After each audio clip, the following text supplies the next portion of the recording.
मुक्ताईनगर शहरात प्रतिबंधित गुटख्याची विक्री व कथित तस्करी अद्याप सुरू असल्याचा आरोप नागरिकांकडून करण्यात येत असून यावर प्रभावी कारवाई होत नसल्याने पोलीस प्रशासनाच्या भूमिकेबाबत प्रश्नचिन्ह उपस्थित केले जात आहे।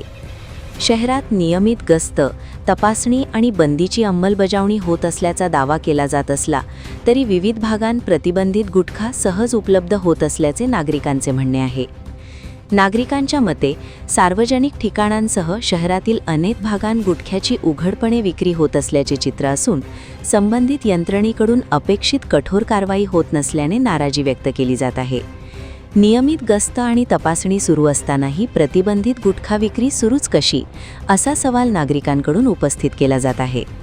दरम्यान करकी सीमा तपासणी नाक्यावर शेतीमालाची वाहतूक करणाऱ्या वाहनांची नियमित तपासणी केली जाते, मात्र प्रतिबंधित गुटख्याची कथित वाहतूक करणाऱ्या वाहनांवर तितक्याच कठोरपणे कारवाई का होत नाही, असा प्रश्नही नागरिक उपस्थित करत आहेत।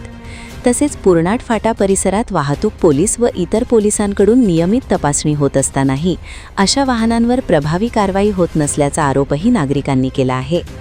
काही नागरिकांचा दावा आहे की रात्रीच्या वेळी काही समाजकंटक कथित गुटखा वाहतूक करणाऱ्या वाहनांना अडवून त्यांच्याकडून बेकायदेशीर वसुली करत असल्याची चर्चा शहरात सुरू आहे। तसेच अशा प्रकारांमुळे काही गटांमध्ये तणाव निर्माण होत असल्याच्याही चर्चा आहेत, मात्र या दाव्यांना अधिकृत दुजोरा मिळालेला नाही। नागरिकांचे म्हणणे आहे की अशा चर्चांमुळे शहरात भीतीचे वातावरण निर्माण होत असून पोलीस प्रशासनाने या प्रकरणाची सखोल चौकशी करून वस्तुस्थिती जनतेसमोर आणावी। तसेच भविष्यात कायदा व सुव्यवस्थेचा प्रश्न निर्माण होऊ नये यासाठी तातडीने ठोस उपाययोजना करण्याची गरज असल्याचेही नागरिकांनी नमूद केले।